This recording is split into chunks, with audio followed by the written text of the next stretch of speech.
I had this idea back a ways for a fucking stream that I really wanted to do, which was about the Eric July shit. Because I'll be honest with you, I didn't know a fucking thing about the Eric July shit.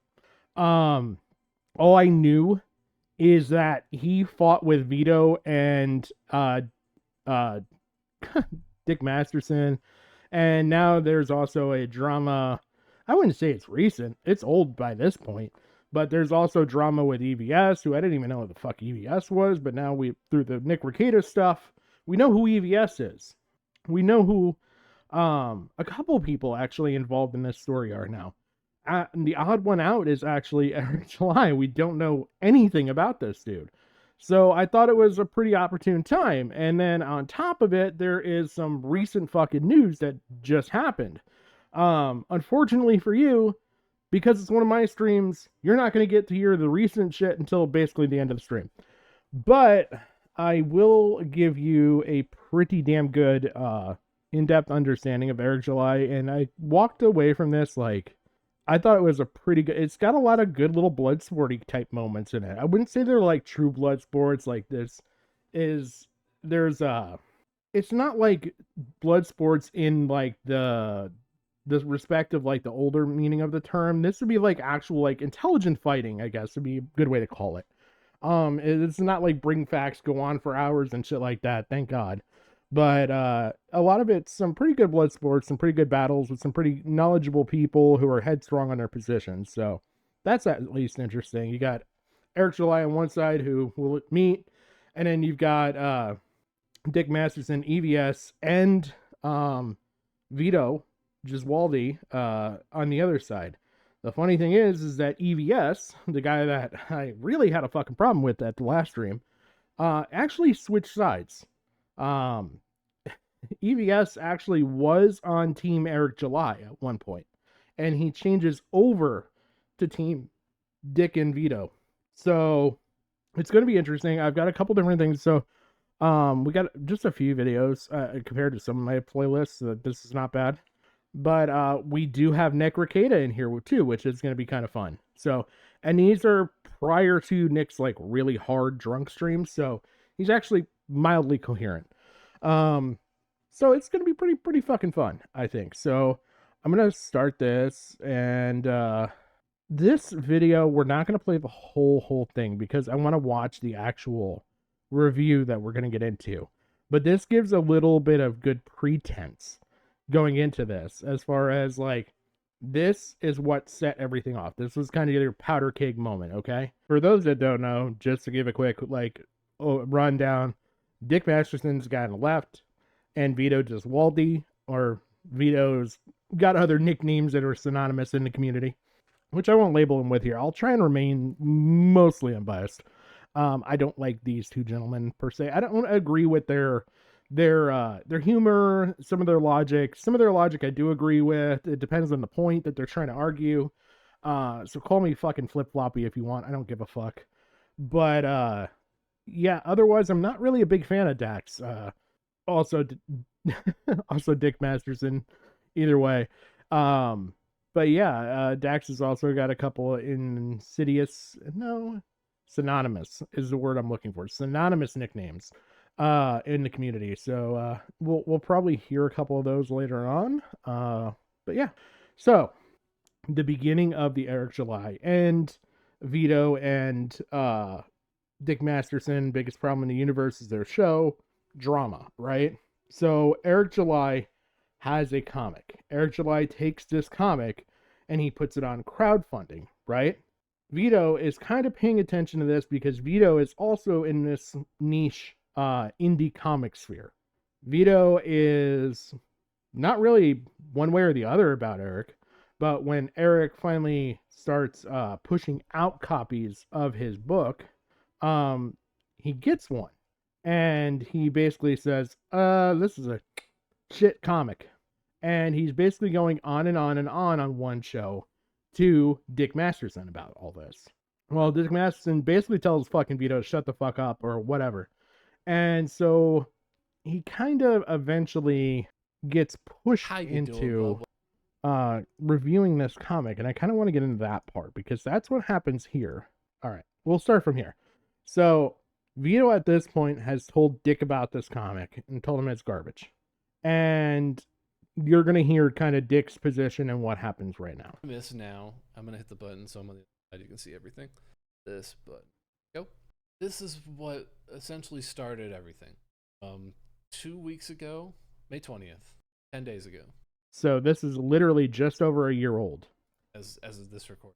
No, if you don't like Vito like after this, then you are basically like heartless. And they're like, I'm your dad, I'm your brother. Right. You know, I'm gonna teach you how to be a real man or whatever the fuck else. Vito cries. It's sick. On like previous Tate. weeks.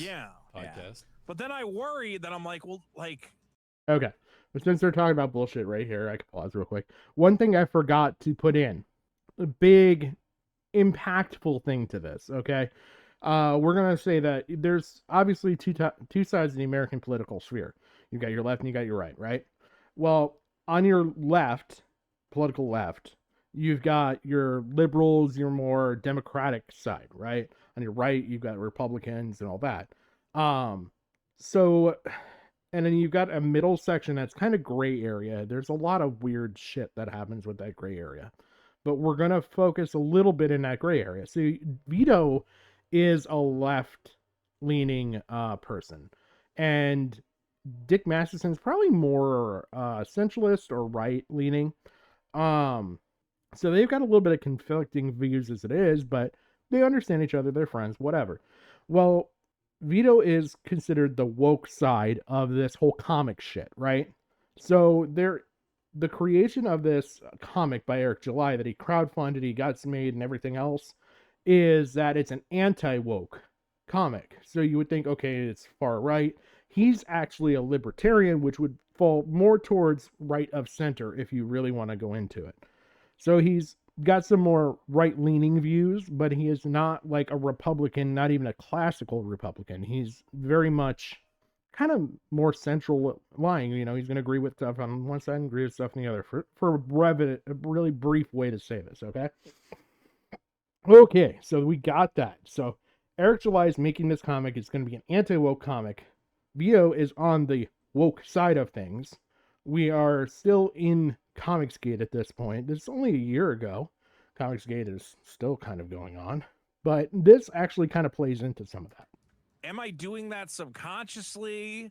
Like, Right. do I have And to do that? I'm not a And fan then of you Vito's start kind voice. of doing that as you start like being like, hey, I am your buddy. I am your friend. You know, come celebrate me or whatever. And Come celebrate me. Yeah.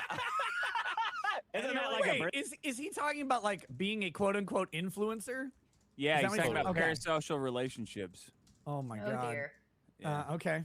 Say though, It feels you do that. You literally do that to your real in life friends. Hey, come celebrate me. yeah. And I don't know, man. You just don't want to go too far with it. Yeah. Do you think maybe that What's too far? Like a guys like Andrew blowjob? Tate and like Eric July, you'll like they see. really are I'll being tell you genuine, and that's just who they are. See, that's what I don't it's understand, and maybe still that's why I get so upset. By the way, very unique panel going on here. I wish I could like zoom in, but no matter what I do, it's gonna fuck it up worse for you guys. Oh god, now I gotta fix my stuff here. So you've got top left Nick Rakieta. Don't know who that is. Somebody else from the Nick Rakieta drama, Nina. Again, don't know who it is, and then also don't know who the fuck it is. But it's kind of funny you got Nick here. So I really don't know a lot of these people. You're gonna find that out.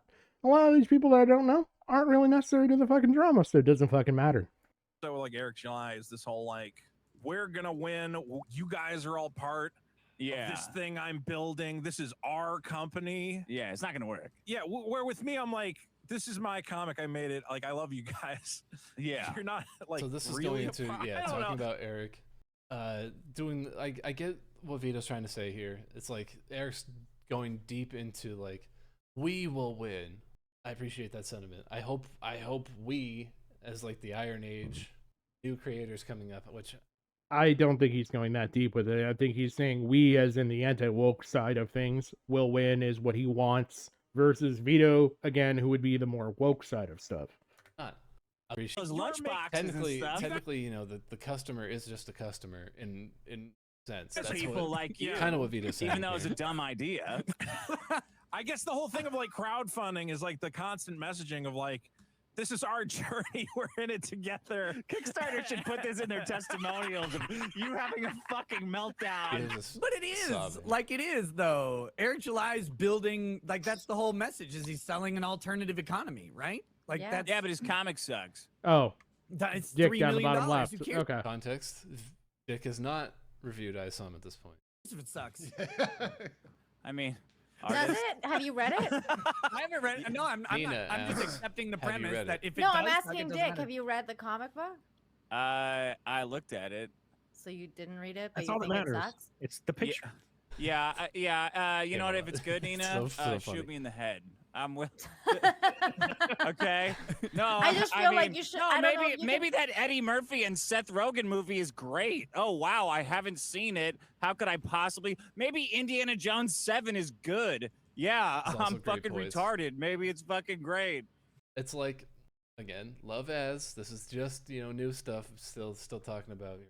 Like as said, it's the same sort of thing, and we. I'm comparing explaining an the point. original content with Indiana Jones 7. I don't understand Bob, Because everything I've seen about Thanks. Eric July's comic leads me to believe that it's trash and that it's like not written well. But you would have to read it. That's what like if you're Literally, gonna, no. If you're I could just like listen. Like no one has said anything good about it. Everyone who reads it is like, yeah, we're taking him on. Like, oh wow, I can't wait for the next one. No one has said like anything. Like I'm not even Vito. I don't care that Eric made $3 million and sold people his comic book. I'm just saying it doesn't seem like it's any good. maybe you should read it for yourself. And I've heard find good out. things about Do it. you from really a lot I've of want heard me people. to good read things it? too. Yes. Okay, Maybe you I'll should read read it. it and then Why give you a not? proper review. And now he's Please gonna do read it. I would July's love fucking that. black superhero with a crucifix on his dick. I'm sure Do it's it. fucking Well, that's- great. Do it.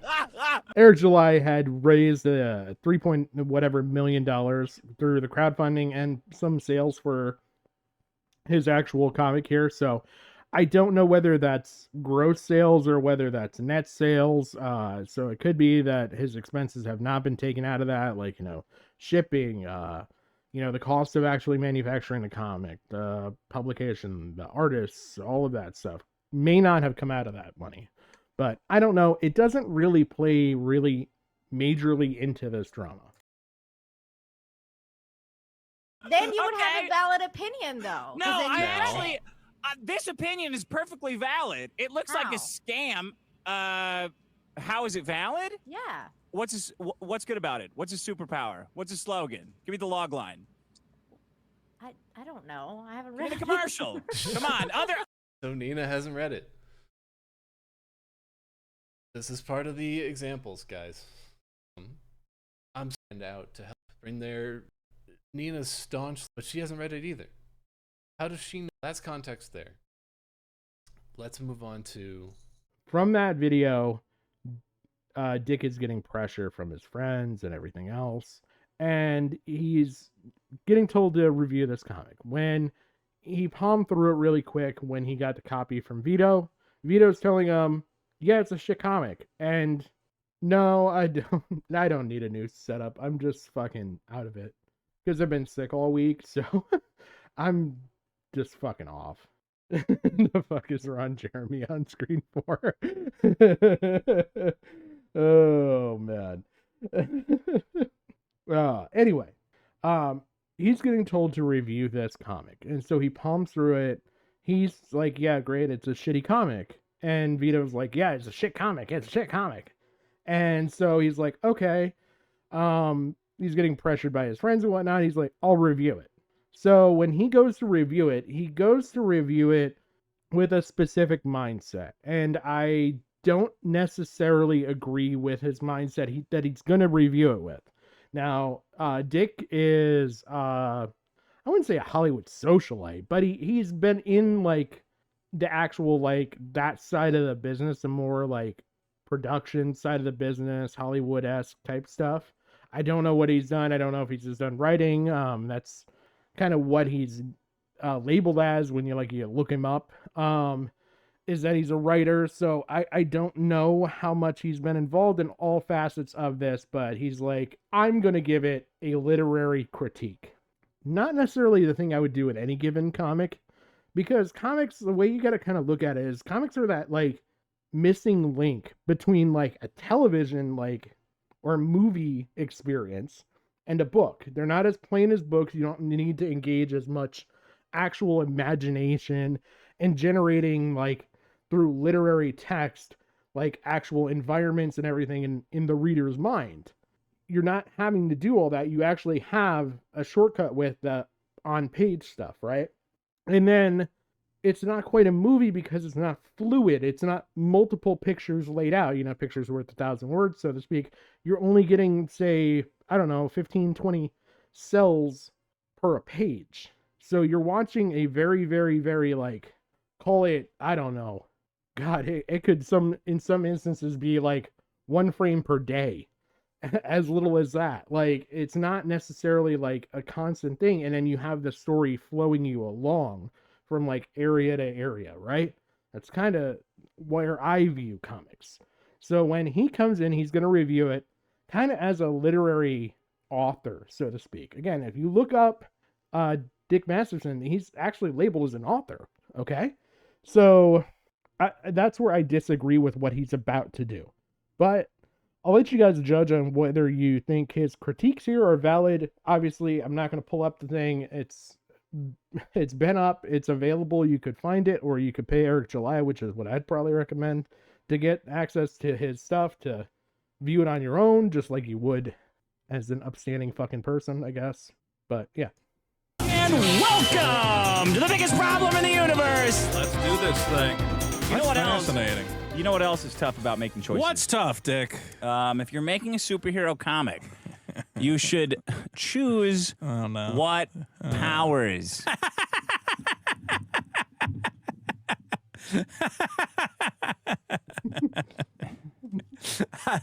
This whole thing is gonna be Making choices. Yeah, you gotta make choices. You gotta. Anybody could tell a story about anything. Again, I'm not a huge fan of Dick's sense of humor here, so I'm going to read chat for a minute while this plays on before he really gets into, like, actually reviewing here. But this whole thing is literally just about this. Sorry, anyone can tell a story about everything. Yeah. But making choices about the story and the characters and the universe that they're in is what makes it a story. You could have a what's your story about everything. See, I'm making a Who's choice. in it? Everybody. You know, you could imagine. Yeah. Well, I can't imagine, but I have a whole day of making choices about where I'm sleeping and what I'm wearing. So I'd like you to make a choice. Right. I would like you, Please choose. who's making an entertainment product, to choose what I'm reading on this page. That it's not just a widget factory Sure. fighting globs to prevent the gloobs from getting snogged. You're saying that some fiction you feel the author failed to make meaningful choices. Choices Interesting. are imperative. Some would say the most important choices. Now, again, he's going to look at this as an author. I would not fucking look at it this way. Okay, so this comic is a 100-page comic, right? Front and back, you figure... I don't know how it's laid out, whether it's more graphic novel. I mean, there's all sorts of different comic types and shit. But I don't know if this is more like graphic novel or if this is more like actual like traditional style comic. But I'm going to go with the assumption that's traditional style comic, in that even with this being a 100-page issue, this is not the complete story. This is not like an anthology or I can't even think of a term that I want to use. It's not a full coverage end to end of the story. This is just a small portion of the story. Now, you don't know how long this story is going to go on for. Some stories, like you look back at like Spider-Man and Superman and some of that stuff, have been going on for long periods of time, but they're smaller books. They're smaller in page number, right? So there's a balance, I guess, to it, is what I'm trying to get at. So, you know, a comic could come out like every month, say. A new comic's going to come out for 6 months, right? And so we'll make it way easier. We'll say a new comic comes out every 2 months. So every 2 months, you're going to get another chunk of that story. And in the year, you'll have maybe one episode, right? This is kind of like one episode, and then issue 2 is going to be episode 2.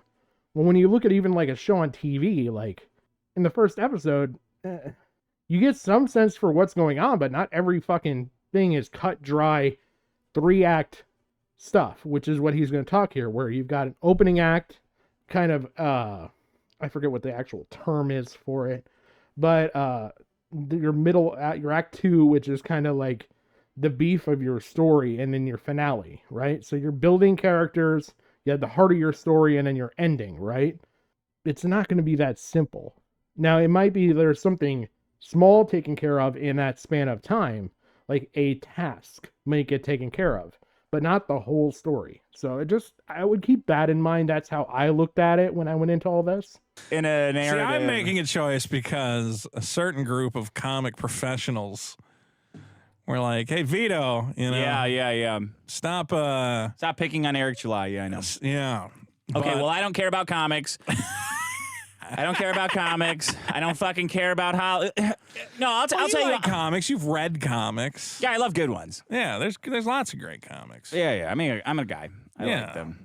You have comparative material. I don't care. I don't care about. I don't want to ever make a comic. If someone gave me $3 million to make a comic, I would call no. Don't say that. I'll take the $3 million. No, I don't want to make a fucking comic about. Oh, it's the incredibly stupid woman. Here's the first spectacular issue where she gets in a fucking car accident. How many pages is it? 100. She gets in 100 car accidents in our first issue of the incredibly stupid woman, and Superman's jumping over the car, and she's crashing the car into something. I was gonna say, the Action Comics where he's like holding the car. She could just be in the car, just crashing it into a rock. Fuck! And he's like, "Fucking stop getting in car accidents, you dumb bitch!" See, that's a choice that I made. That her power is wrecking cars. Yeah. See, once you know what the powers are, when you see them making decisions in the story, you can go, wow, that's either a risky decision, that's a dumb decision, that's a decision based on pride, that's a decision that I would make, that's a decision I might not make, that's a decision that somebody makes when they're angry, that's a decision somebody makes out of protection. You can make fucking assumptions about what the character is doing. When you don't know his fucking powers, it's kind of hard. That's why superhero comics start with their powers. Spider-Man walks around like a fucking spider. Superman's more powerful than a locomotive. Wow, that's pretty fucking powerful. If somebody's shooting at him, you know that it's not going to be a big deal for him. The fucking shooter's a fucking locomotive, and it's no fucking problem. It's important to establish the rules of your superhero universe, I think, is what you're saying. Yeah. Because then the story kind of builds around what the hero is capable of or what his weaknesses might be. Decide what kind of story you're telling. Sure. Telling a story about good versus evil? Yeah. Let us know. Set that up with acts of great evil and acts of good, sometimes called a save the cat moment. Oh, well, now we're really digging into screenwriting. Well, we're making a parallel Hollywood, are we not? So why don't we have some? You know what the problem is with all this parallel economy shit? What is that? They got all the ass kissing and the glad handing right. They have figured out that part. They figured out that part. How's that comic? It's amazing. It's the greatest fucking. You go down Hollywood. Hey, you were in the. How's that script you're working on? I read it. It's amazing. Fucking it's the greatest incredible. Thing. Fucking amazing. Did you see what's the worst movie that ever came out? You just produced Santa Inc., right? Yeah. Yeah, I saw it. Amazing. It was great. It was fantastic. It was fantastic. You're Reviews are fucking crazy. And then when you actually make what you're making, you get notes, which is 10,000 things that's wrong with what you did. Yeah. They're missing that part in the parallel economy. The editor process. So I went ahead and did it.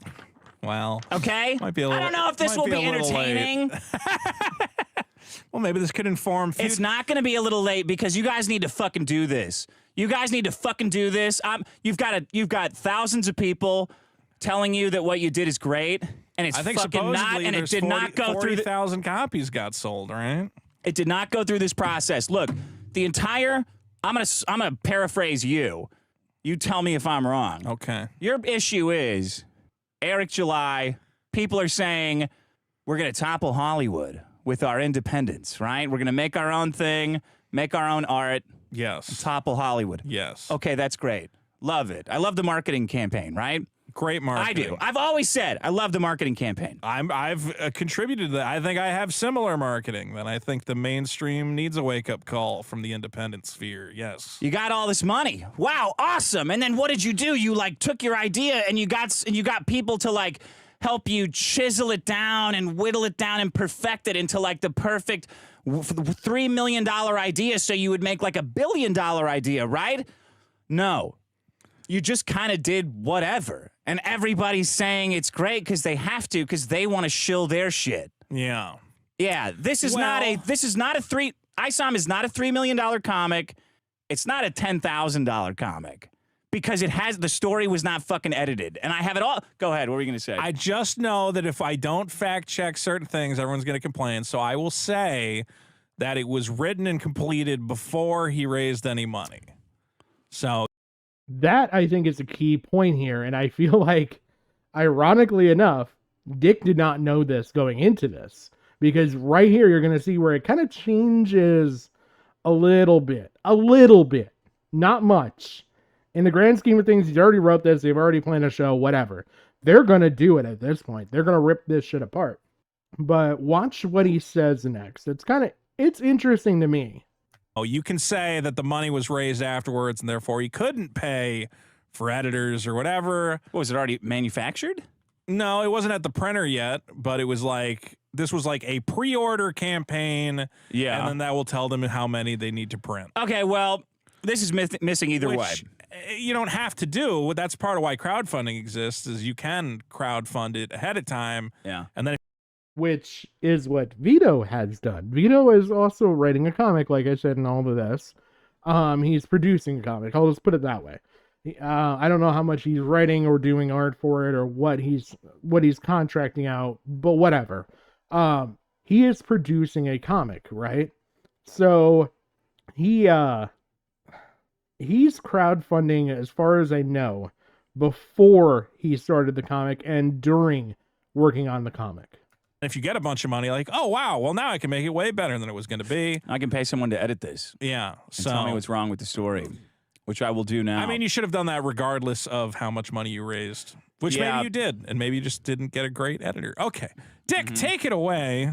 It starts. I'll give you the page by page notes, and then I'll give you my summaries. All right. Because I don't want to talk about this shit anymore and defend myself to a bunch of retards about I'm fucking jealous about. I don't want to make comics. I fucking don't. I don't fucking care. I'm living over a literal shithole. All right. I'm done with fucking Starts with. So again, that's another important thing. Is Dick's like, I don't want to do this. This is a one and done for me. I'm doing this one time. And that's it. 2 weeks earlier. 2 weeks earlier. The comic starts 2 weeks earlier. Is that what it says? There's like a little note? Yeah, a little note in the 2 weeks thing. ago. 2 weeks earlier. Don't do that. Just start where it starts. Stories should start where they start. Start. If you have to go 2 weeks back, don't go. Just start 2 weeks ago. Yeah. No need to tell us it was two weeks ago. Good point. No point to that. That's a classic note, too. I think most Is screenwriters it? will tell you that. Is it? We meet a character called Mrs. Newman. We meet a sister who's saying to Isom, if you don't do it for your sister, she says this line, if you don't do this for your sister, do it for Mrs. Newman. Who the fuck is Mrs. Newman?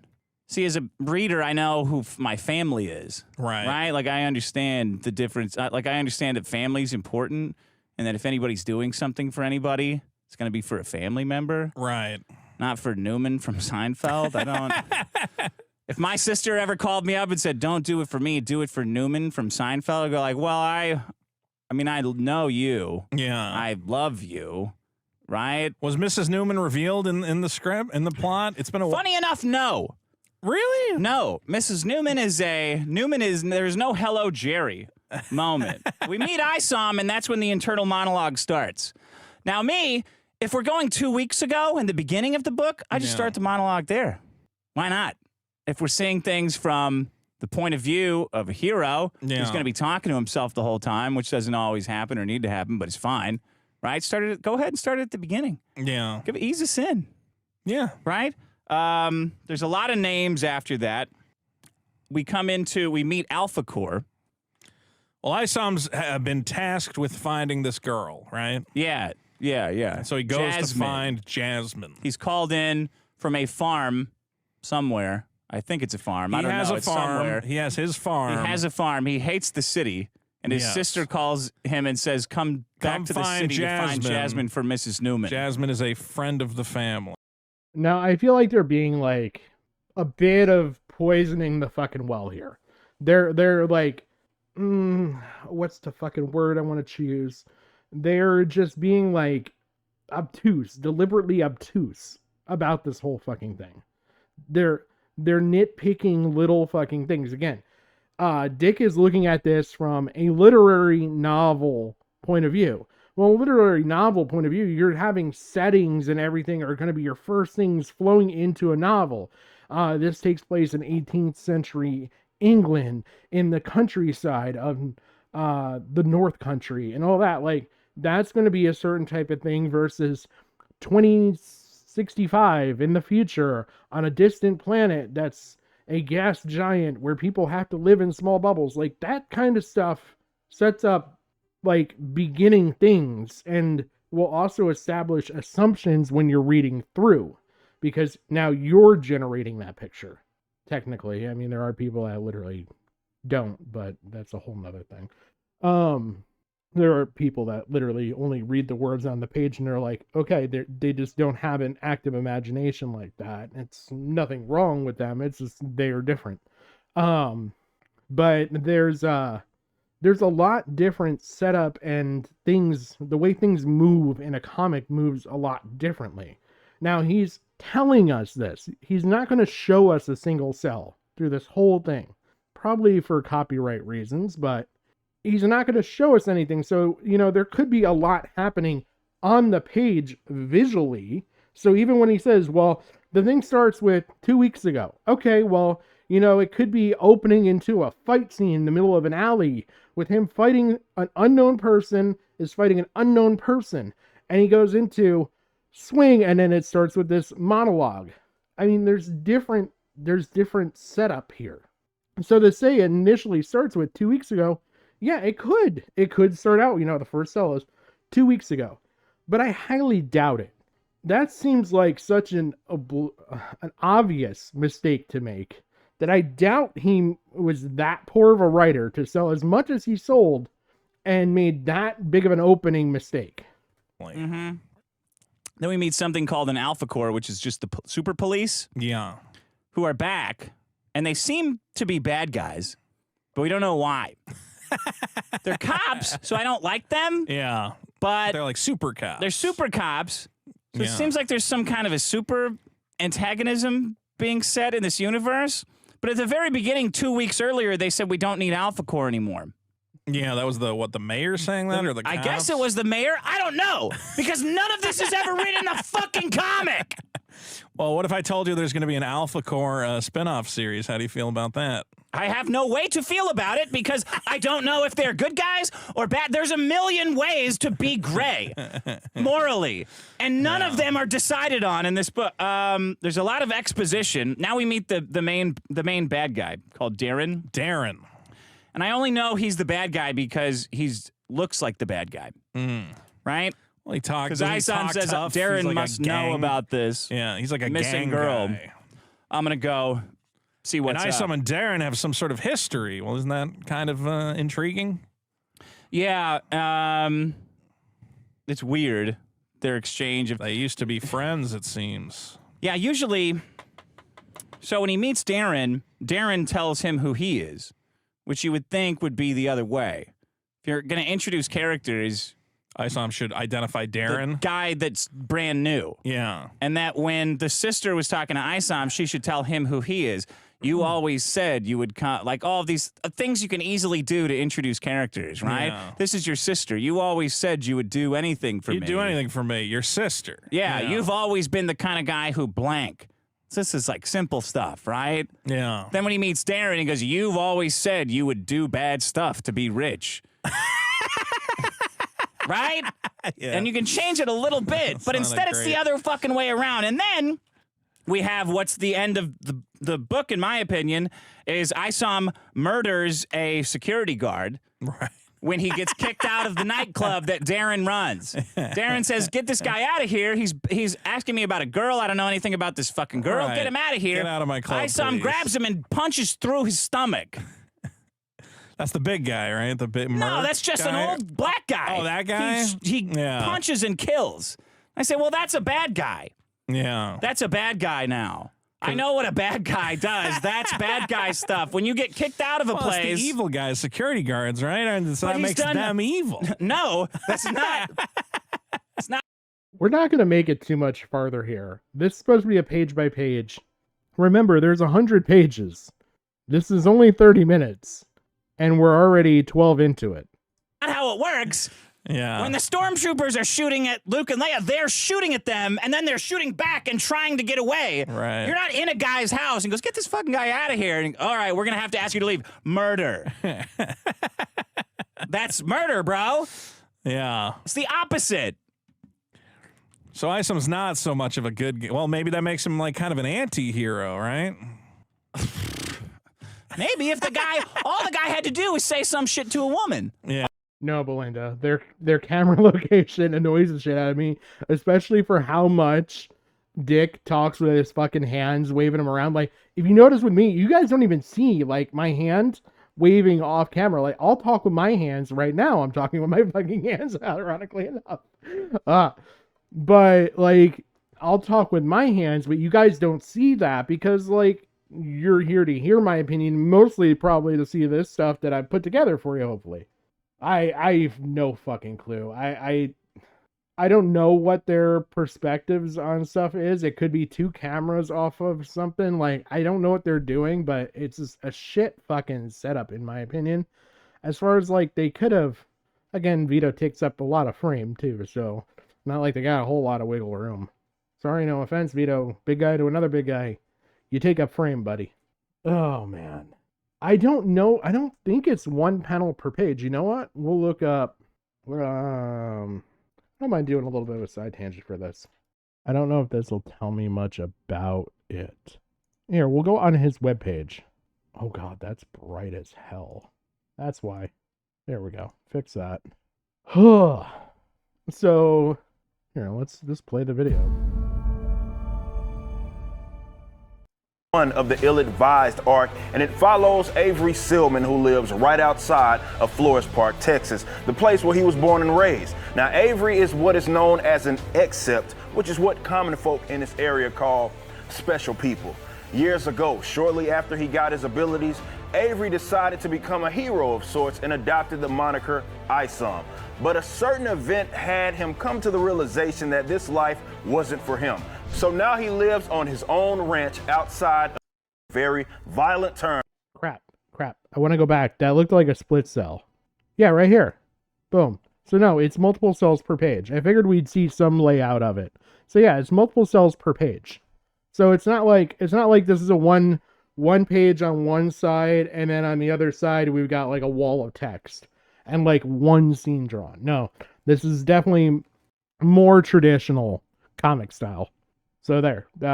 Hopefully that answers that question. Oh man. But it's blocking the face. Yeah, exactly. Oh man. Oh, you know what? I'll play this video after we get through the review, and we'll go through the whole Isom 1 video. I didn't actually include that, but we can definitely do that. Okay. It's an issue of Sonic Chew. Oh shit. Oh fuck. Okay, I'm gonna keep playing. I'm gonna keep all playing. the security guard had to do is say, "Hey, whore," and then if he hit her, it'd be like, "Well, okay. I mean, It's I the guess." lady, and then there's a justification. Yeah, something. Little tiny things. Yeah. Okay. So then a big guy. To give you some things here that are kind of like kind of spin-offs. Again, Vito's actually going to play a little bit of devil's advocate with this. He'll actually mention it. But there are like storylines where you don't know everything. Like they brought up Spider-Man. Great. Yep. Well, if you look at the whole thing with the story of Spider-Man, he doesn't have everything like automatically. Like, how are you going to lay out there? Oh, well, he can swing and he can do this and he can do that, and he can ball people up and hang them from the ceiling, or he can wrap enough web around a gun to jam it or to glue a person to a wall 15 foot off the ground or whatever. Like, there's a lot of scenarios that, yeah, okay, bitten by spider has spider powers, cool, but there's a lot of nuance with that. There's also things like, to play into what they're talking about with the bad guy stuff and everything else that's going on here. Like, I can't remember the character's name in the comic books, but the lawyer that ends up playing Two-Face, as far as you don't know much about his story other than he's the district attorney for the most part. I'm sure different comics and different series give more or less of the story, but like, you don't necessarily know everything about a bad guy. Like, you're not going to find everything out up front. Like, some of it you have to like go through the story. That's the compelling part of the story, is to find out, who are these people? What is the deal here? Why is this person like that? I have no idea if Sonichu's patented. I probably think that Chris Chan's probably tried, I'm sure. Yeah, Peter Parking ticket, exactly. Harvey Dent, thank you very much. But yeah, Harvey Dent is the district attorney, eventually goes through an accident and then totally changes his personality. He goes from an upstanding good guy to a very bad guy. You don't have a whole lot of explanation other than a jaded personality to explain that. Like, the way they're kind of explaining stuff, you would expect like a full in-depth mental analysis as to why Harvey changed his entire personality. Thanks, Teddy. That was helpful. I called an Accept shows up. Right. A bigger black guy. Accepts are the superpowered people of this universe. Yes. And Isom says he trained his body so he can handle him. Again, we don't know if he's a superhero or just a or if he's like a Batman. Yeah. But he knows. What's annoying is that he knows. It works in Spawn because Spawn has no idea what his powers are. Yeah. So we're learning with him. But Isom already knows what his powers are. Yeah, it is true in Spawn. It's like, oh, we're learning along with him, and that's fun. Yeah, this one, Isom, we're kind of a trick. It's like a weird little puzzle box of like watching a guy do stuff. I kind of think of GG, I like that comparison between the Joker. Oh man, why so serious? It would apply very well here, the Heath Ledger style Joker anyway. Oh man, really? Someone who almost had a complete run of Sonichu. Oh man. Attorney at law. He did get a patent for Sonichu. Oh wow. Okay. a character a lot of people complain about, like a Rey Skywalker, where you go, why is she capable of all of these things? But he knows. Yeah. He knows. Well, that's the thing. Rey doesn't know why she has those powers. He knows. He knows. Yeah.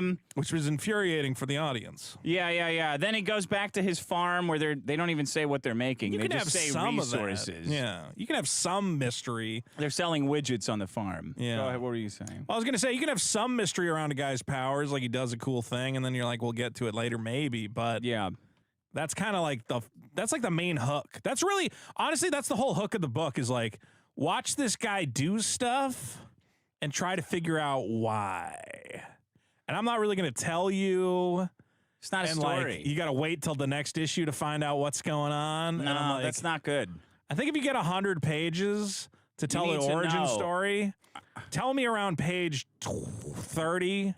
Yeah. I mean, if not earlier. Sure. Maybe right away. Maybe right away is one way to do it, but if you really want to be like sneaky about it, sure. But yeah, the fact that you get to the end of 100 pages and it's like, and maybe next issue I'm going to tell you what all that was about, and you're like, no, you need to tell. You need to tell us now. Well, especially like you need to tell us before. You need to have like story elements, like saying no. Good example of this. I feel like there's probably a good majority of people that know who Dr. Xavier from the X-Men are. They know the guy in the wheelchair, right? They don't necessarily know what his superpowers are. They're not obvious. I mean, it's literally a crippled person in a wheelchair. You know, like, You don't even know his whole necessary thought process for why he puts together the X-Men, or why, like, there's a lot of comics I can pull from. And again, I'm not even a comic fan. I'm not. Like, I worked in a comic store is where I know some of this shit from. I worked in a, it was my aunt's comic store, and she actually ran like a comic store in a pretty major metropolitan area. And, yeah, it's, I learned a lot from there. And like, you know, obviously being around it, I would look through stuff, but like, I understand there are people that obviously take this way more seriously, but like, it's okay to have mystery in a comic. I'm trying to think of like, God, there's tons of people. I mean, thinking even like some of the dark TV shows that are like The Boys and stuff like that. Like, there's things that if you change the perspective slightly, you would have no idea what's going on. And technically you don't. Like when you watch The Boys, the opening scenes of The Boys, where, spoiler, if you haven't fucking seen it by now, I blame you. But if you haven't seen it, there's a point where his girlfriend steps off a curb and just vaporizes. If you ended there, yeah, it'd be a mystery. And then the next issue, you would find out what happens, which is someone that's kind of like a Flash-esque character literally ran through and vaporized the guy's girlfriend. It's kind of an interesting premise. But like, there's different things like that. Like, you would have no idea what happened. You thought, what is her superpower to liquidate? Like, into a pool of splatter all over the street. It's kind of gory. Don't recommend it unless you're okay with that kind of thing, but it's a fucking great show. No, and like being at a low moment and then finally agreeing. Like, you need to have like a story in here. It's not just like random. We know what Professor Xavier doesn't have. Power he doesn't have. Walking. True. Moniker, not Monicare. Oh. You're fine, Belinda. Don't worry about it. I think the real problem is that I think Dick just doesn't appreciate the appeal of comics. He might not. I think it's just he's a literary person, so he's got to do all of this stuff. In his mind, in order to do it, he has to set up all this premise in order for his story to be good. That's how he knows how to write. It's not to say he couldn't write in another way, but I'm sure it wouldn't be great, or it might be awkward if he tried to. Yeah, Belinda. It's a hell of a pretty opening sequence of events that occurs there. It sets off a chain reaction of other events, but it's pretty cool. With 100 pages of mystery and titillation. Yeah. Like, I thought exactly that, Gigi. Like, these guys are, well, I don't know if it's more of a Dax said he's going to do it, Dick said he's going to do it, so he's going to do it no matter what, and this is him just proving his point and he wants to do it, and now he's done. Like, he's upheld his promise. Or if he really, like, just wanted to tear into something, or what. Like, I don't, and there's another aspect that comes into this, but I don't want to bring it up until it starts getting brought up naturally. It's not going to be a pain in the ass last time. Oh, God. It's not just a list of errands that I ran that day This comic to connect the dots. Really edges you for 100 pages. It doesn't, though, because some woman is lost, and there's no reason to need to get her back. Just to give you an idea, like, the kind of completion that they're looking for, okay? Superman issue 1 was oh wow, try this again. There we go. 1939 is when Superman 1 technically came out for DC. Okay, I'm just going to show you one thing here. 1992, there was what, 50 something years of just one run of Superman before he died, technically. Like, and that was in a whole different story arc even. But yeah, 1992. So 1939, technically the story started. It didn't end until 1992, technically.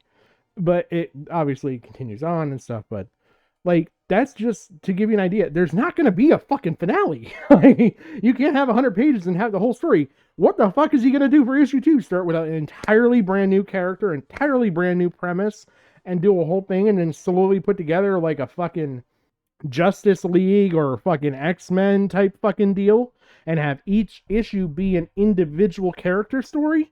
What were you expecting going into this? Is kind of a big question I was left with.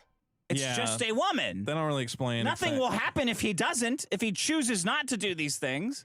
And then he says he's endangering his family by not. Now, he says, forget her. He eventually comes back to his sister and says, well, forget Jasmine. I'm worried about you now. Like, well, then why didn't you wear a mask or a costume or something that superheroes usually will sometimes do because they don't want to affect their family? Right. Right. It's a very complicated. Well, and maybe that's part of the mystery. Then he escapes from the hospital. No idea why. After getting beaten. Yes. Right? So he knows why. He escaped from the hospital. Yeah. We don't know why. A lot of that. A lot of that. Yeah. Then there's a whole club. There's a club scene where... Is that Club Merc? Club Merc. Yeah, where he meets the girl, and she doesn't say anything. Like, please, like, leave or you're going to ruin the whole thing. Right. Or, oh, it's you. Like, you came to save me, but I'm fine on my own. She says absolutely nothing. He just harasses her. He comes and harasses her, and then security grabs him, and he beats them for no reason. This is the girl he was tasked with saving, but he doesn't know if she's actually in danger. Yeah, and she doesn't say she's in danger. Right. She just walks away from him like he's a stalker. Right. And then security guards at that grab point, him. you would go, okay, bitch, well, you're on your own, and then you would walk away. I guess so. But because of Like Mrs. Mercantile blowing her cover, or Mrs. whatever. Newman from Seinfeld. Mrs. Newman. Yeah. He's got to find out what's going on. Then he beats the two guys doing their job and runs away from the police. This is a thrilling narrative. Then when he gets I gotta go back into and reread this. Oh, you gotta, then when he gets into the club and tells all the women that they need to leave or else he'll beat them. Yeah. And a woman says, who is this jackass? And I thought the same thing. He's kind of an asshole. Yeah. Yeah. Hey, all you women need to get out of here or I'll beat you. And they seem to be just enjoying a club. They're The just people having are fun. outside are enjoying a night out. It's less dangerous than Hollywood, where I used to live at Well, night. if this was a typical Hollywood story, the drug would be pushing like fentanyl or something horrible. People would be and you'd ODing, yeah, right? It'd They'd be like people junkies in the corner. Right. Yeah, and then it would make sense. And he goes, Right. all you fucking degenerates, clear out of here. Get out of here. I'm going to kick your ass, But instead right? it's just like a club that he's annoying everyone for having a good time. And then he gets into a fight with that big black guy from the beginning again. Yeah. And then beats him for no reason. Yeah. Usually you would like someone would demonstrate like Rocky trains really hard and then beats the second fight and then wins the There's second a fight. reason that This is extremely obtuse in my point of view, where you're literally saying, well, your superhero character didn't take enough time prepping for this fight. He didn't stretch. I didn't see any isometrics. Is Vito Eric? No. We'll meet Eric. Eric is actually the guy that I showed you a real quick preview in the video when I was looking to see if they were single pane or multi-pane pages. that he has the upper hand the second time around. There's always a reason, right? That's important to know, like, about him. Oh, he's learned his fighting like Picard, style. there are 5 lights, right? Yeah. Like his resolve. He digs deep and is like, oh, I'm gonna fucking say it no matter what, even if I don't see it, right? Yeah. None of that. Instead of Ironically, that's exactly what I was thinking of, is the that full series with Unbreakable, Split, and all that, Jim. Like, yeah, those are all human characters that you don't even understand. You don't even understand that it's a comic until the very end that they're referencing, like, that they're building this world on. Like, Split comes off as a horror movie, at least an intense thriller. For a majority of the movie, you don't even realize that, like, that is also a evil character in this universe until later. or you pick up small, tiny clues throughout the movie that if you're really not paying attention, or if you hadn't seen one portion or the other, you would have no idea about. Specifically, if you see Split and you hadn't seen Unbreakable or anything, there's portions in that movie where it won't link up for you. Like, you're just going to be lost. Like, yeah, it's a very nuanced comic. The Watchmen is another good fucking reference. Like, The Watchmen's a fantastic reference, actually. Especially coming from a comic world. Just, he got lucky. No, you're fine, Melinda. So, Vito on the right and Dick on the left, they're kind of the anti-Eric camp. Eric, I haven't technically introduced into this yet. All we know about Eric is he wrote this comic that Dick is critiquing. Dick is a author. Vito is producing a comic as well. They really don't like Eric's comic, and that's what this entire show is about right here. And other than that, yeah, Deadpool's power is cancer. Exactly. Yeah. Mr. Glass, they literally say, no, yeah, yeah, exactly. I apologize. God, that was a lot of, no, yeah. That was stupid. Yes, Jim, correct. They never said what his power was. They just showed him as a brittle young man meeting up with someone who miraculously survives a train wreck. But yeah, so it's baffling. It's baffling in my opinion. I especially coming from somebody like, even being an author, I feel like Dick should be able to understand a cliffhanger. But in his mind, again, I think it just comes from the fact of his pages have no pictures, all text. He has to, through written word, depict everything. Every thought, action, moment, movement, environment, everything. He's got to write it out. If it's not written out, it doesn't happen. It's just going to be dead air, basically, in their fucking mind. So that's where Dick's coming from. Vito, and I think that's where he plays maybe down some of Dick's points pretty good here, in maybe defense of Eric. Not that he is defending, but a little bit in defense of Eric. He's playing down some of Dick's points, going, well, you know, like there are comics that do things this way.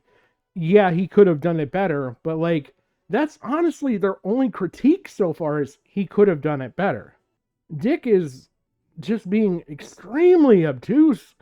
I mean, this is like grading a film and not even rating, like giving a film, predicting what the star rating out of 5. So like 1 through 5 at stars based on reading the script. You're missing so much that is not there. Like, yeah, it's got things set up, but things are going to change. There's fluidity. Like, even in a script, every little thing is not written out. The second time around. He just jumps off a wall. Well, maybe if he has a wall available to him, that's his power. He's a good wall jumper. Then he has a conversation with his sister about his sister's daughter's dad dying right in front of the little girl. I thought, well, that's odd. You couldn't wait till she goes to bed or something. And then she says, I miss you. The little girl says, I miss you so much. And he goes, I'll be here more often. But he already said that he hates the city and he hasn't been there. So that's a lie. I don't think lying to a little girl, he doesn't even say like, well, you know, the reason I can't come back is blank. It's like, yeah, sure, I'll do it. Well, I think now, isn't that the whole thing? Is that he's back. He's back. So we're really going to critique the fact that an adult lied to a child. No, he went Never away. happened. But why? He never, and then he goes to a black Edna Mode from The Incredibles who makes all the super suits, who doesn't explain why he left being a superhero, if he has any powers at all, why the Edna Mode guy has so much money and resources, who he's connected to, if it's even risky for him to be operating with this fucker. Yeah, is this guy on the police radar or something?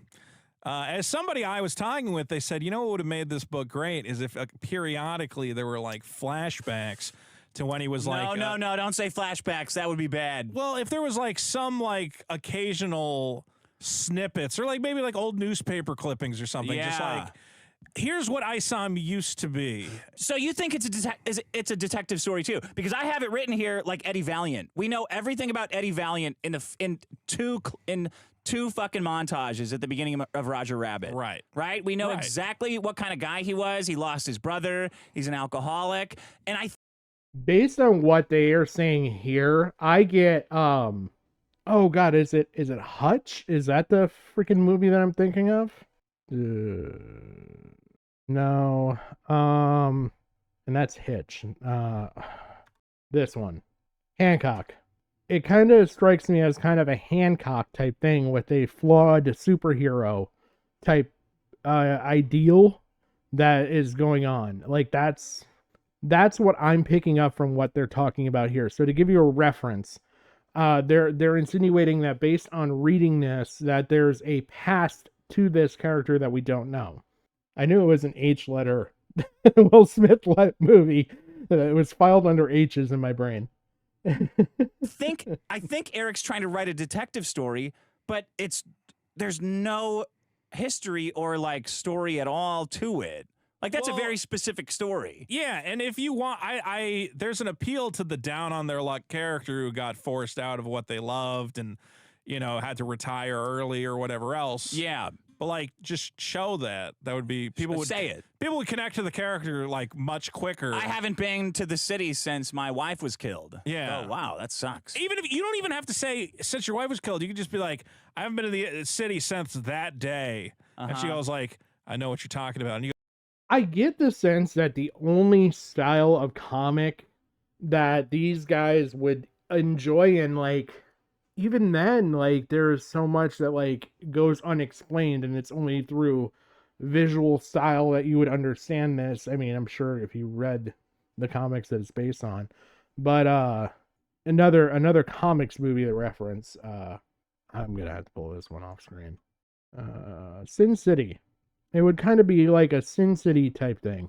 With Sin City, like there's things even in that go totally unexplained, if I remember correctly. Like, let me see if I can pull the characters up. I'm trying to see. Sin City. Like, I don't even recall if they explain why this guy looks the way he does and is the way he is. Like, there's just a lot of mysterious characters even in this. Like, and that's kind of a loosely comic style movie. I don't know. I feel like that's about the only thing they would freaking enjoy is they need something that's going to be a one and done. Like, and then again, it brings up the question, what would issue 2 be in their minds? You go, oh, there is a pivotal moment somewhere in this character's history, and that's why they had to quit. Got it. We're going to get to it at some point. It's obviously... What's going to happen if we don't rescue this girl? The whole city's going to blow up. Oh, shit. Well, you do need a cat in a... What do they call it? Cat in the box? Cat in the hat? Something. Anything. There's absolutely nothing here. Nothing. Well, it's all... Yeah. You need to say it right away. What's going to happen if we don't do this? Total catastrophe. The trans people are going to take over. Everyone's getting their dicks cut off. Women's getting the dicks sewn back on them. You need what is called a story hook. Yeah. Why am I here? What am I watching? And if the hook is, and what I think it is retired superhero, forced out of retirement. Kind of. Not really. Not really. You already blew that. Yeah, it's come back and look at this. Retired superhero gets a call from his sister. I swore I would never do this again. Hey, can you come do this again? Damn it. I never thought you would come and ask me to do this job that the police should be doing. See, and then nothing happens to his family either. Even though he threatens this guy who is clearly the bad guy and we don't know why. He seems to be just No, there is an issue too. That's the interesting thing. So, to give you a little more context, Belinda, so these things with these issues that they're putting out of this comic, they're kind of like novellas, where they're 100-page comic per se. It's more of a graphic novel, probably what it would lean towards. But they're novellas in some way, shape, or form. But each one of these novellas would then build up into a series. They're wanting fucking the freaking, I don't even know, like they're wanting like Goosebumps basically, where like, yeah, it's all the Goosebumps universe, but they want everything one and done in each individual book. like the rare instance where it'll carry over to 2 parts, but they want like you guys said, like they want everything dumped and laid out, so you know who he is, why he is, where he is, when he is, who his enemies are. Like, you wouldn't even know that in normal day-to-day life. Like, you could have people plotting against you technically in life and not even know it until the last moment of an encounter. And it could have been from a fleeting encounter that, you know what, like they make fun of it here, but to play off of it, right? They play off of this whole like, oh, he hates security guards. Well, you know, it could have been one of those, he could have been a security guard, and that's why he knows how corrupt this whole industry is in this city from the inside out, because he worked that job. Maybe that's how he found out his superpowers. But you might not know that shit until later on. Like, this is an ongoing comic series, and from what I understand, there is no planned end to it at all right now. Nepotism. Okay. Yeah, they have the other series that are going to come off. Like, I don't understand. Like, I could understand, like, there's like complete volumes that I've seen of like certain comics and stuff where they'll take like an entire series of comics and put them into one book. And that's about the only time I've ever seen comics brought together for one complete read. And even then it's a fraction of the whole universe. So like, I think about it for like going back to X-Men and stuff. Like, I think there's like the original core X-Men story and all that, like for a series, which would have been from like say 1967 to like 1985 when that story arc ended. They would then take all of those comics, combine them together into one large book that you can purchase. Typically they're hundreds of dollars, and you then can read basically front to back the entire story arc. Doing normal stuff. This is something they used to do. Nothing bad happens to woman, sister, woman, niece. Their dad could have been killed right there. Well, I want to give an example of a great hook. Taken. A guy. Taken is a great hook. Do you know how many of the Taken movies are literally carbon copy, aside from location and the actor, the main character, your main protagonist is carbon fucking copied. It's like, what is it? The insert blank down series that they had with not Black Hawk. Oh my God, I almost fucked that up. With White House Down and all of that. Like, there's like several like series of that movie, and they're all carbon copy. It's all the same thing. Security guard, high profile person, and they have to fight to save them or their significant other or their child or something. Like, it varies extremely finely. Are you fucking kidding me? Who's retired. He has a great amount of skills. It's all built on the fucking hook. The hook is simple. He's pulled back in for a very obvious reason. He says it right there. I have a very particular set of skills. Oh wow, of fucking up people. Yeah, and I can't wait to find out what those skills are. And there's a very obvious reason why you've been pulled back in. Literally, your daughter's been kidnapped. And ISOM, it's like, I'm never going back. You know, I've turned my back on that shit. Hey, can you go look for this girl? Yeah, I guess so. I'm gonna leave this farm. I'm gonna leave this farm where we make resources, where we make resources for people. You have to make choices. What kind of fucking farm is it? It's not a good hook. You needed a strong. Again, why not have this sister of his? Why not have her go missing? That would have been a very strong emotional hook.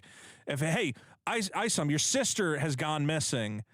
We think she's with Darren or something. Not some girl that you kind of know. Newman's daughter. Can you check up on her? Who's a for hooker? Funsies? Yeah.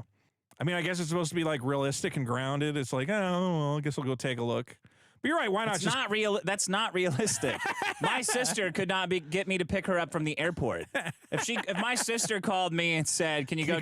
Oh, thank God, we're almost Check done. up this other girl on this friend of our mom's daughter. I would say, this story picks up immensely after this, but we just have to get through this. hey, why don't They're you a go family fuck friend. yourself? It's a Give her a fam- fucking call. Yeah. Let me see if I have anything else here. You need a strong hook. Did he like being a superhero? What did you think about Yaira? I mean, nothing. I think about everything in the book is just nothing. It's like, She's the blonde lady who can fly. that's it. They have a little fight, kind of. And then he gets thrown into a car like a skyscraper, off of a building. So I know he has superpowers. Yes. The little girl says he has superpowers, but he just continues keeping up this fake mystery that he doesn't. Again, if this comic was like 25 pages long, I'd say, okay, I assume you're going to get to it.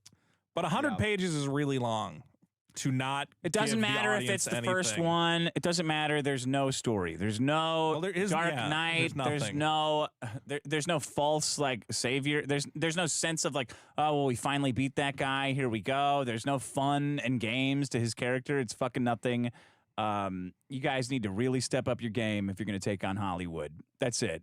That's it. I think that's my fucking review. That's been. It needed a second draft. That's it. Did need a second draft.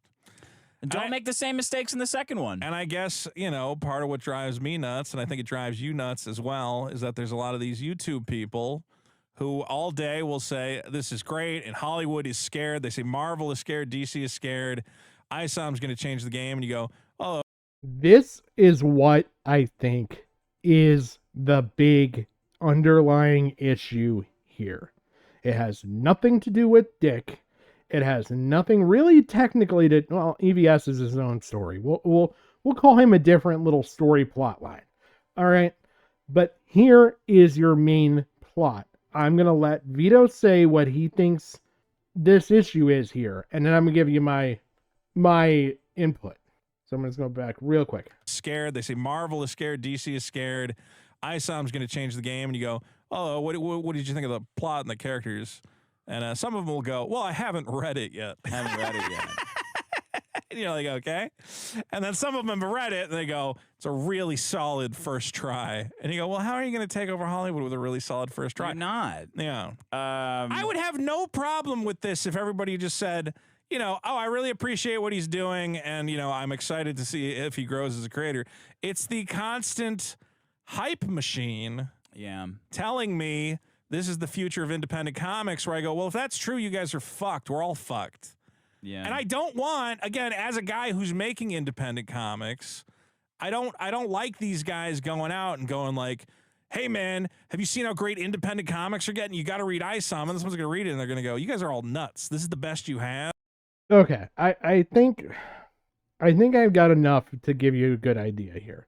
So my first idea here is that Vito is jealous because more people supported ISOM, supported Eric July's comic than they supported his concept. He is not rich. He's not made a lot of money off of his crowdfunding. His comic is still not out. He just is not feeling the same level of support. Now, to play off the point that they just said, how are you going to make it in, how are you going to make a big splash with a good first try? I'm going to show you a short list here. Well, I'm going to try to. Probably don't know him. David Cronenberg, famous director.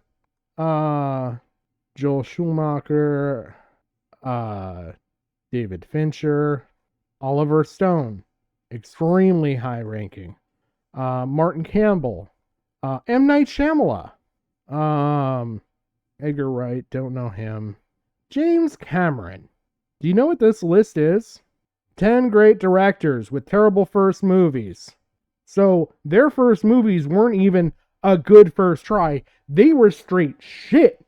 And these people still, on merit alone and good effort, made a fucking name for themselves. So I call bullshit on that fucking theory that they just gave. Where, how are you going to make a big splash when it's a good first try? There's a lot of fucking instances of that. Get the fuck over yourselves. You're going to act like every person who doesn't succeed on the first try is automatically a fucking failure is basically what you're saying at that point. Are you fucking kidding me? You're going to honestly sit there, a millionaire on the left. I would love to know how many bad books Dick Masterson wrote before he had success. You know, and Vito has no proven record. How are you going to sit there and judge people by a standard that you cannot be held to? Sucks. And then all the independent guys are going to get fucked because we're lying about the quality of what we're putting out, you know? Yeah, Spawn was like, good. Oh wow, the guy that killed me is gonna fuck my wife. Wow, that's pretty shitty, right? God, I better kill Satan really fast before the guy that killed me fucks my wife and becomes the dad to my daughter. Well, that's This also is what just is infuriating. A girl became a whore for some reason. When people compare what Eric's doing to like Image Comics, I go, Image Comics was a bunch of guys who knew how to write and draw. Like, yeah, most of them were pretty good at it. Yeah, this is like a guy's, you know, celebrity vanity project, which is cool and fun. Again, rose-tinted glasses. You're looking at something through rose-tinted glasses. Was their first issue as well received then? Not looking at it with this rose-tinted glasses bullshit. I'm sorry to keep like reiterating that statement, but seriously, this is the worst fucking case of this ever. You're literally doing hindsight 2020, whatever the fuck you want to call it. You're literally sitting there and acting like, oh, these people started out with immediate greatness. Look at the fucking people I just listed off and showed you a list of. Half of those fucking movies I've never even heard of. That was their start. And there's some great names on there. James Cameron is wealth beyond either of their imaginations. Either of the two individuals here, and one of which is coming from money. It's not cool and fun to me. Well, it's fun for his fans, and I'm sure his fans are having fun with it. But just like, don't lie about like this is changing the game, because maybe it will, but it isn't now. They're like, why would the mainstream's going to take notice? I'm like, not of this. This is this is trash. This is if you handed this in at any kind of like Hollywood setting, it's complete rewrite. They would throw this would be nothing. They would throw it in the bin immediately. Yeah. And when people are saying like, well, Marvel and DC needs to take notice, I'm like, if you submitted this to Marvel or DC, they would go, yeah, we can't. What are we going to do with this? Like, if we put it out and it says by Eric July, we could sell it on that basis alone. By this standard, I would hold Vito to such tight and such high standards for his first issue. Since he's saying that he knows all these criticisms, and he's criticizing Eric July for not following these criticisms, both of them. And I will say, I will hold Vito like way more responsible here, being the comics guy. You know, I can kind of almost forgive Dax because he is an author. He comes from a different world. But like, Vito is a comics guy. So if his first comic comes out, and from what I was hearing in chat earlier, it's not good already, like, what's your excuse going to be then? Well, not everybody makes it on the first try. Sometimes it takes, you know, a couple of chapters, like, wait till issue 3 and 4 come out. That's when the real meat and potatoes of the story is. Well, you're not giving that same fucking charitability right here, right now, are you? But if we just put it out as a book, no one's going to buy it. No. You tried to write a detective story, so you need to like read detective stories. I look forward to seeing if Eric's creative journey, maybe he'll hire some writers. He's hired writers. He's hiring Chuck Dixon. So maybe if he just hires other guys to write it, it could get there. But if he's the ultimate architect of this universe he's created, he's got to like sit down and come up with some other ideas. Because everything I'm seeing, I'm just like, what is exciting about No, this? Eric, you have to read like basic storytelling. Read some books on script all writing. of the basic elements of storytelling were missing from your book, all of them, and you have to make choices with these characters. Like you can't be coy about, well, you know, he's got some kind of an anklet, or, you know. Even the doctor in the book is explaining to a nurse, like, well, you know, the doctor says you don't even know who's a superhero or not. I'm like, well, yeah, they know. The superheroes know. So what is it? You never saw the trading cards he put out, or even the trading cards that are supposed to reveal like what the character's powers are so vague and weird. Yeah. Where there's this guy, Dakumon. Did you see Dakumon at the end of the book? Is that the Norfolk? No, I liked Norfolka. I thought it was clever. Okay, well, yeah, But it's the same kind of thing. Like they're like, oh, we need to go to the thing. Yeah, what's going to happen? Basically, there's a guy who's like the watcher of this universe, and he knows what everyone's powers are. But even he, on the card for Eric or for Isom, it's like, I don't really know what his powers are. I'm like, the watcher of your universe can't figure out what the powers are of your character. Buddy, Spider-Man does whatever a spider can. Batman, world's greatest detective. Yeah. That's what he is. It's like a detective, but what if he had billions of dollars? Do you see he's like this, but this. That's how we built a millennia of storytelling up to this point, from Gilgamesh to Howard the Duck. That's how we got here. Oh, I strongly fucking disagree, and I really don't feel like, I'm kind of, again, I want to take another fucking, sorry. Devices. Point of view, flashbacks, foreshadowing, and metaphor. Like, those are the parts that really make up a graphic novel or comic. 5 elements of a comic. Image style. Words and word containers. So even the containers of the words would say they obviously a thought bubble versus spoken text. Word-image relationships. Undrawn references. And layout. That's, I'm guessing, the core of the actual comic. Again, metaphors, mood, tone, plot structures, symbolism, irony. It's vastly different from allegories, euphemisms, irony, motifs, foreshadowing, imagery. Imagery is a big one that you don't got to do in comics. Alliterations, allusions, 15 more. Can you tell that, a novel may take more into it than, say, a comic? And that a comic would rely heavily on the graphic portion of it for you to give some interpretation. Oh, man. I do want to play this. I didn't play this entirely. How long is it? It's only 4. Oh, my goodness. We're going to drop the volume down a little bit. Because I don't know how loud it's going to peak. This is...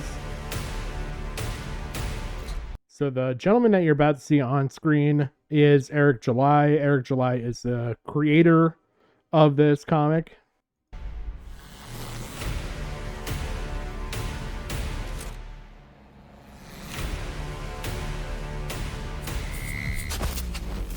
Here, I'm going to try and see.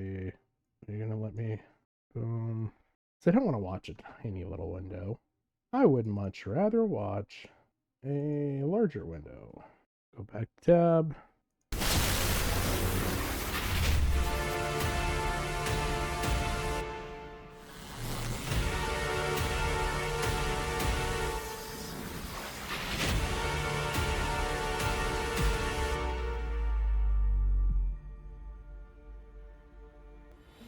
Isom issue number 1 is the first book released through Rippaverse Publishing, which makes it extremely significant. Though this is Isom's self-titled book, it also serves as a launching pad for our entire universe. This 96-pager was written by myself, Eric July. The pencil and ink work was done by the great Cliff Richards, and the color work was done by Gabe El-Taib. 2 comic book veterans. This book is part 1 of the ill-advised arc, and it follows Avery Silman, who lives right outside of Flores Park, Texas, the place where he was born and raised. Now, Avery is what is known as an accept, which is what common folk in this area call special people. Years ago, shortly after he got his abilities, Avery decided to become a hero of sorts and adopted the moniker Isom. But a certain event had him come to the realization that this life wasn't for him. So now he lives on his own ranch outside of the big city. One day, Avery gets a call from his sister Altona. She wants him to visit his old buddy because a family friend that interned at her company, Projexis, has gone missing. That old friend is Darren Fontano, and apparently he has some connection to his family friend. Fontano has much changed since he was kicking it with Avery when they were, wee lads. Now he's a cold-blooded shot caller that isn't afraid to do what it takes to remain in his position as one of the most respected people in the city.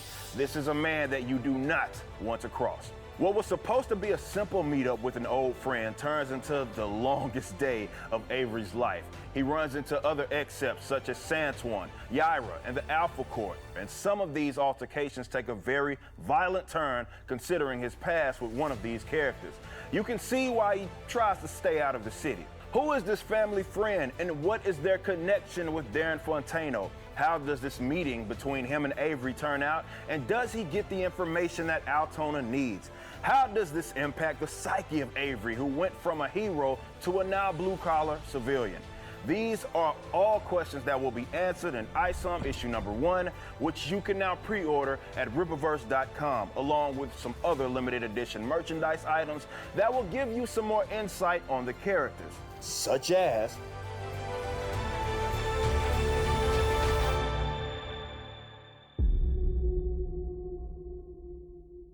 Earth, a place with such interesting beings. Like many other planets throughout the cosmos, their subjects have needless squabbles. But from those conflicts, I've discovered some creatures that could be of great use to our efforts. I'm not quite ready for the selection, but after many patient years, I feel it is time for more thorough documentation. This city is where we begin.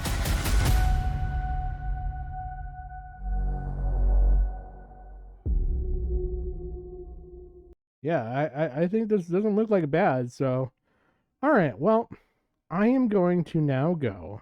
All right. We watched The Real Meat and Potatoes. So,